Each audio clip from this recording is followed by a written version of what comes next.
அன்பின் இரட்சகர் இயேசு கிறிஸ்துவின் நாமத்தில் வாழ்த்துக்கள். ஏசாயா 58வது அதிகாரத்தை இந்த நாளிலே தியானிக்க போகிறோம்.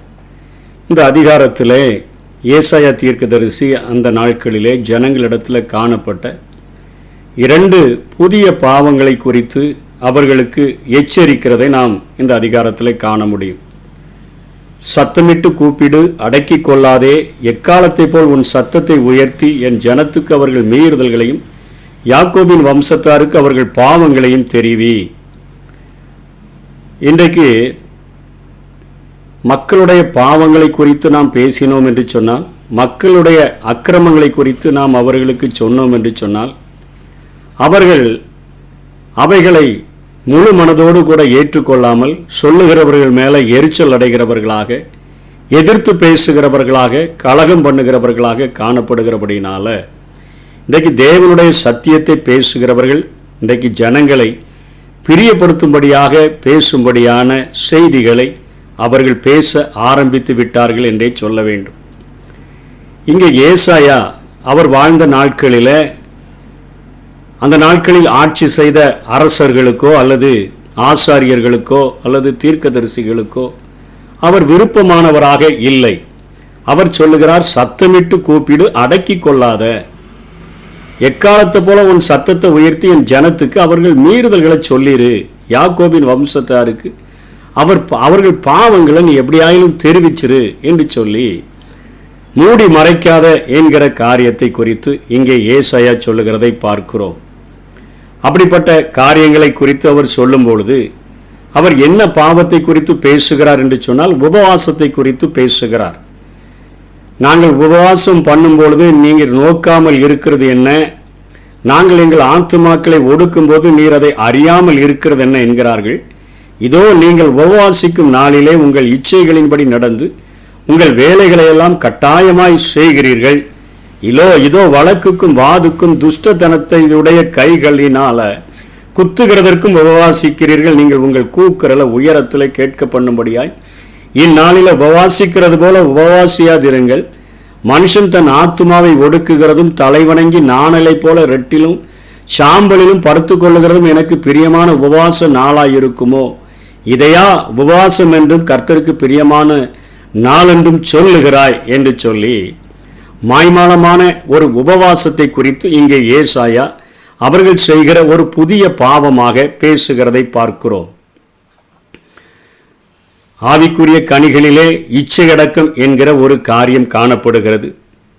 இயேசு கிறிஸ்து இந்த பூமியில் வாழ்ந்த பொழுது மலை பிரசங்கத்தின் போது 3 காரியங்களை செய்யக்கூடாது, எப்படி செய்ய வேண்டும் என்று போதித்ததிலே ஒரு காரியம், நீங்கள் உபவாசிக்கும் பொழுது மாயக்காரர்களைப் போல நீங்கள் முகவாடலாக இராதேயுங்கள், உங்களுடைய தலைக்கு எண்ணெய் பூசி உங்கள் முகத்தை கழுவி நீங்கள் அந்தரங்கத்தில் இருக்க உங்கள் பிதாவை நோக்கி பார்த்தீங்கன்னா அவர் உங்களுக்கு வெளியரங்கமாக பலனளிப்பார் என்கிற காரியத்தை பேசுகிறார்.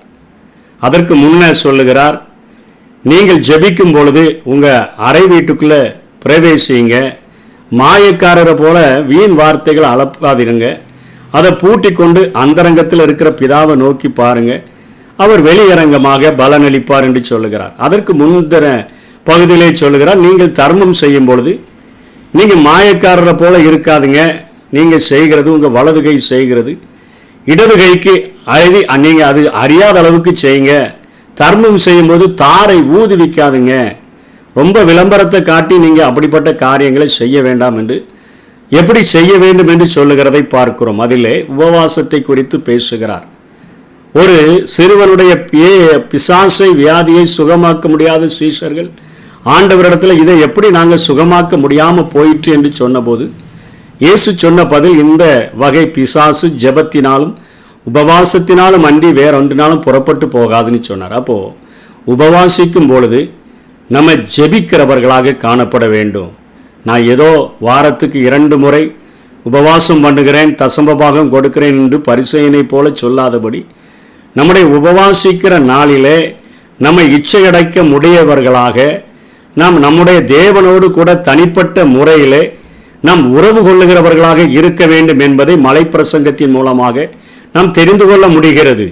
நீயோ உபவாசிக்கும் பொழுது, நீயோ ஜெபம் பண்ணும் பொழுது இப்படிப்பட்ட காரியங்களை சொல்லுகிறதுனால நாம் உபவாசிக்கும் போது ஜெபிக்கிறவர்களாக, தேவனோடு கூட நம்முடைய தனிப்பட்ட உறவை நாம் மேற்கொள்ளுகிறவர்களாக இருக்க வேண்டும் என்கிறதை இந்த வசனங்கள் அவருடைய பிரசங்கத்திலிருந்து வெளிப்படுத்துகின்றன. இயேசு கிறிஸ்து இந்த உலகத்தில் வாழும்பொழுது 40 நாட்கள் அவர் உபவாசித்தார், 40 மாதங்கள் ஊழியம் செய்தார். அவர் உபவாசித்து வந்தவுடனே அவர் கண்ட முதல் சோதனை, சாத்தான் கேட்டான், நீர் பசியா இருக்கிறதுனால இந்த கல்லுகளை எல்லாம் அப்பங்களாக்கும்படி சாப்பிடும்னு சொன்னான். ஆண்டவர் தெளிவான ஒரு காரியத்தை சொன்னார். இந்த உபவாசத்தின் நாட்களில் நான் செய்த காரியம் மனுஷன் அப்பத்தினால மாத்திரமல்ல, தேவனுடைய வாயிலிருந்து புறப்படுகிற ஒவ்வொரு வார்த்தையினாலும் பிழைப்பான். அப்படிப்பட்ட ஒரு கிருபைகளை 40 நாளளவு நான் பெற்றவனாக, உள்ளான மனிதனில் பலப்பட்டவனாக நான் வந்திருக்கிறேன் என்று சொல்லி இயேசு சொன்னதை பார்க்கிறோம். இதைத்தான் உபவாசம் என்கிற பெயரில் ஆண்டவர் நமக்கு கற்றுக் கொடுக்க விரும்புகிறார். உபவாசம் என்கிற அந்த காரியத்தில் நாம் தேவ வசனத்தினால நிரப்பப்பட்டவர்களாக, தேவ பலத்தினால நிரப்பப்பட்டவர்களாக, தேவனோடு கூட உள்ள உறவில, தனிமையான உறவில மிகவும் நெருங்கி வருகிறவர்களாக நாம் இருப்பதற்குத்தான் உபவாசத்தை நாம் மேற்கொள்ள வேண்டும் என்கிறதை இயேசு கிறிஸ்துவினுடைய உபவாசத்தில் இருந்தும் அவர் சொல்லுகிற போதனையிலிருந்தும் நாம் தெளிவாக கற்றுக்கொள்ள முடியும். இங்கே ஏசாயாவும் அதற்கு ஒத்த காரியங்களை சொல்லுகிறார். அப்படி நீங்கள் எப்படி உபவாசிக்க வேண்டும் என்று சொல்லும் பொழுது 6ஆம் வசனத்தில் சொல்லுகிறார், அக்கிரமத்தின் கட்டுகளை அவிழ்க்கிறதும், நுகத்தடியின் பிணையல்களை நெகிழ்க்கிறதும், நெருக்கப்பட்டிருக்கிறவர்களை விடுதலையாக்கி விடுகிறதும், சகல நுகத்தடிகளை உடைத்து போடுகிறதும், பசி உள்ளவனுக்கும் ஆகாரத்தை பகிர்ந்து கொடுக்கிறதும், துரத்துண்ட சிறுமையானவர்களை வீட்டிலே சேர்த்து கொள்ளுகிறதும், வஸ்திரமில்லாதவனை கண்டால் அவனுக்கு வஸ்திரம் கொடுக்கிறதும், உன் மாம்சமானவனுக்கு உன்னை ஒழிக்காமல் இருக்கிறதும் அல்லவோ எனக்கு உகந்த உபவாசம் என்று அவர் ஒரு பட்டியலிடுகிறதை நாம் பார்க்கிறோம். அக்கிரமத்தின் கட்டுகளை அவிழ்க்கிறது. தேவனோடு கூட ஒரு தனிப்பட்ட உறவை நம்ம செய்ய ஆரம்பிச்சிட்டோன்னு சொன்னா, அந்தரங்கத்தில் அவரை பார்த்து பழக ஆரம்பிச்சிட்டோன்னு சொன்னா, வெளியரங்கமான கனிகளை நம்முடைய வாழ்க்கையில் ஆண்டவர் தரக்கூடியவராக இருக்கிறார். அந்தரங்கத்தில் அவரோடு எவ்வளவு நெருங்குகிறோமோ அந்த அளவிற்கு வெளியே கனிவுள்ள வாழ்க்கையை நம்ம வாழ முடியும். அதாவது அக்கிரமத்தில் வாழ்கிற ஜனங்களினுடைய கட்டுகளை அவிழ்க்கிறவர்களாக, நுகத்தடியினுடைய பிணையல்களை நெகிழ்க்கிறவர்களாகன்னு சொன்னால், ஒரு மாட்டினுடைய கழுத்தில் எப்படி ஒரு நுகத்தடி வைத்து அழுத்தப்பட்டு கயிறினால் கட்டப்படுகிறதோ, அந்த கயிர்களை அவிழ்த்து அந்த நுகத்தடியை எடுத்து விடும் பொழுது அது எவ்வளவு நெகிழ்விக்கப்பட்டு விடுதலையாக்கப்படுகிறதோ, அதே போல பாவத்தினுடைய அந்த நுகத்தடியினால, சாபத்தினுடைய நுகத்தடியினால, தரித்திரத்தின் நுகத்தடியினால பிணைக்கப்பட்டிருக்கிற ஜனங்களை அதை நாம் நெகிழ்விப்பதற்கும், நெருக்கப்பட்டிருக்கிறவர்களை விடுதலையாக்கி விடுகிறதற்கும் சகல நுகத்தடிகள், எத்தனையோ காரியங்கள் பாரமாக நுகத்தடிகளாக மனிதர்களுடைய வாழ்க்கையில காணப்படுத, அவைகளெல்லாம் உடைத்து போடுகிறதற்கு தேவ சன்னிதானத்தில் அவரோடு கூட நெருங்கிய ஒரு வாழ்க்கை வாழ்கிறவர்களாக, தேவனோடு உள்ள உறவில் சரியாக இருந்தால் நம்முடைய வாழ்க்கை கனி கொடுக்க ஆரம்பிச்சிடும்.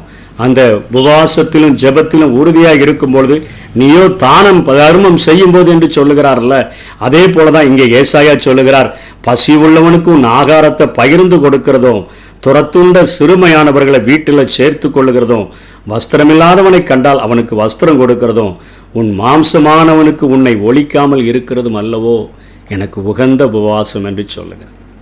இதுதான் உபவாசம். உள்ளான மனுஷனில் பலப்படும்படியாக தேவ சமூகத்தில் தனியாக போய் உட்கார்ந்து காத்திருந்து அவரிடத்தில் ஜெபிப்பது தான் உபவாசம். மாய்மாலமாக நம்முடைய ஆத்மாவை ஒடுக்கிறேன்னு சொல்லி தலை வணங்கி நாணலை போல ரெட்டில் சாம்பல்ல படுத்துக்கொள்ளுகிறது என்று சொல்லுகிற காரியங்கள், மாய்மாலமான கிரியைகளை செய்கிற காரியங்கள், கடமைக்காக செய்கிற காரியங்கள், ஆச்சாரத்துக்காக செய்கிற காரியங்கள், இவைகள் தேவனுடைய சமூகத்தில் பிரியம் இல்லாதவைகளாக இருக்குது. உபவாசம் இருக்கிற ஒரு மனிதன் அவன் கனி கொடுக்கிறவனாக இருப்பான், இச்சையடக்கம் உடையவனாக இருப்பான் என்கிறதை இந்த பகுதியில் ஏசாயா சொல்லிக் கொடுக்கிறார், இயேசுவும் கற்றுக் கொடுக்கிறார்.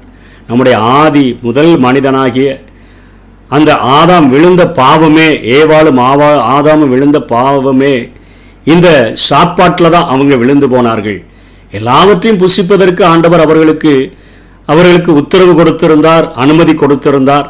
தோட்டத்தில் இருக்கக்கூடிய அந்த நன்மை தீமை அறியத்தக்க கனியை புசிக்க கூடாதுன்னு சொல்லியிருந்தார். இச்சையடக்கம் உடையவர்களாக வாழணும்னு சொல்லியிருந்தார். சாத்தான் சோதித்த போது இயேசு கிறிஸ்து ஜெயம் எடுத்தார். அவர்கள் அந்த பழத்தை சாப்பிட்டு கீழ்ப்படியாமையினால சாபத்திற்கு உள்ளாக்கப்பட்டு தேவ கோபாக்கனைக்கு உள்ளானதை நாம் பார்க்கிறோம்.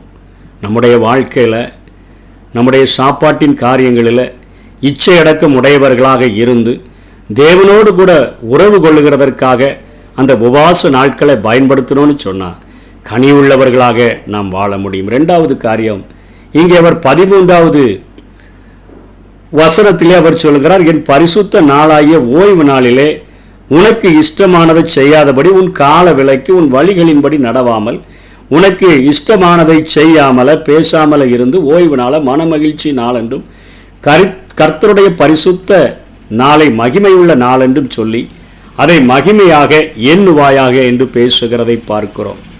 நம்முடைய சரீர பிரகாரமான ஓய்விற்கும் நம்முடைய ஆவியில ஒரு புத்துணர்ச்சி பெறுகிறதற்கும் இந்த உபவாசத்தை நாம் பயன்படுத்த வேண்டும் என்று சொல்லி இந்த ஓய்வு நாளில் நாம் கடைபிடிக்கும் பொழுது வார வாரம் ஒரு ஆச்சாரத்தை கடைபிடிக்கிறது போல கடைபிடிக்காதபடி ஓய்வு நாளில் சரீரத்துக்கும் இளைப்பாறுதல், ஆவிலே ஒரு புத்துணர்ச்சியை பெற்றுக்கொண்டு மீதி 6 நாட்களும் இந்த சமுதாயத்தில் வாழும் பொழுது தேவ பலத்தினால நிரப்பப்பட்டவர்களாய் வாழ்கிறதற்கு அந்த சபை கூடி வருகிறத, அந்த ஓய்வு நாளை ஆசரிக்கிறத ஜனங்கள் விட்டுவிட்டபடியினால அவர் சத்தமிட்டு கூப்பிட்டு அடக்கி கொள்ளாதே என்று சொல்லி எக்காலத்தை போல தன்னுடைய சத்தத்தை உயர்த்தி என் ஜனங்களுக்கு அவருடைய மீறுதல்கள்னா 2 மீறுதல்கள் தான் சொல்லப்பட்டிருக்குது. மாய்மாலமான உபவாசம், ஓய்வு நாளை ஆசரிக்காமல் இருக்கிற காரியம்.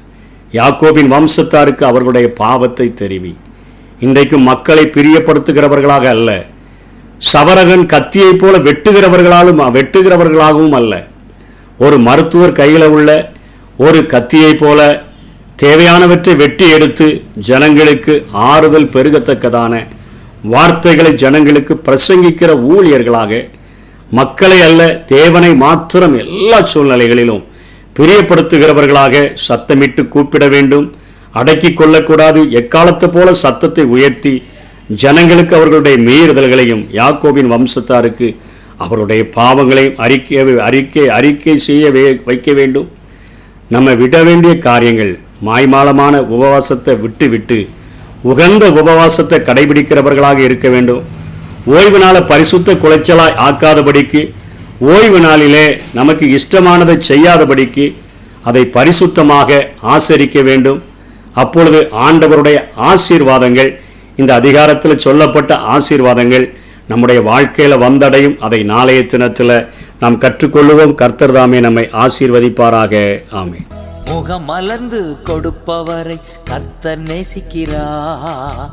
உற்சாக மனதுடனே கொடுத்திடுவோம். முகம் மலர்ந்து கொடுப்பவரை கர்த்தர் நேசிக்கிறார். உற்சாக மனதுடனே கொடுத்திடுவோம். வருத்தத்தோடல்ல, கட்டாயத்தால் அல்ல, இருப்பதை விருப்பமுடன் கொடுத்திடுவோம்.